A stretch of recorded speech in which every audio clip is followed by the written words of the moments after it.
வணக்கம்.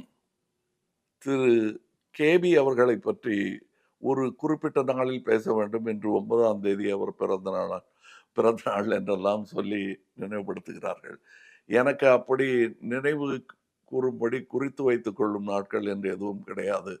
நான் அவரைப் பற்றி பேசாத நாளே கிடையாது என்பதுதான் உண்மை. என்னைத் தெரிந்தவர்களுக்கு அந்த உண்மை தெரியும்.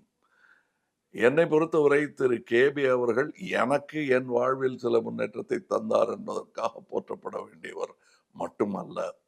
என்னைப் போல பல நடிகர்களை, பல நட்சத்திரங்களை தனக்கேதும் பயனில்லாத பொழுதும் தான் செய்யும் தொழிலுக்கு பயனுள்ளதாக இருக்கும் என்பதனால் அறிமுகப்படுத்தியவர். அந்த அளவுக்கு விடாமுயற்சியாக புதுமைகளையும், புது முகங்களையும் அறிமுகப்படுத்திய வேறு எந்த இயக்குனரும் எனக்கு சட்டென்று நினைவுக்கு வரவில்லை. நானும் கிட்டத்தட்ட 60 வருடங்களாக இத்துறையில் இருக்கிறேன். அப்படி பார்க்கும் பொழுது என்னுடன் சம்பந்தப்படாமலே அவர் இருந்திருந்தாலும் அவருடைய பெயர் விடுபடாது. அதுவும் என் வாழ்வில், என்னைப் போன்ற பலரின் வாழ்வில் அவர் செய்திருக்கும் மாற்றங்கள் மறக்க முடியாதவை. என்னுடைய நடிப்புலக வாழ்க்கையில் ஆகட்டும், என்னுடைய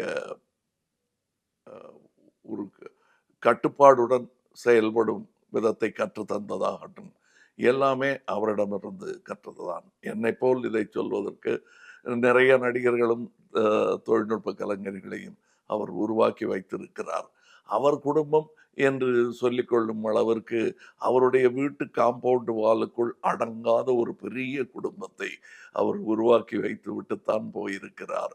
போயிருக்கிறார் என்பது கூட எங்களுக்கு சொல்ல வாய் கூசுகிறது. எங்களுடன் இருக்கிறார். அவர் வாழ்க! இன்று அவர் பிறந்த நாள். எங்களுக்கு இத்துறையில் அறிவு வளர்ந்த நாள். வணக்கம்.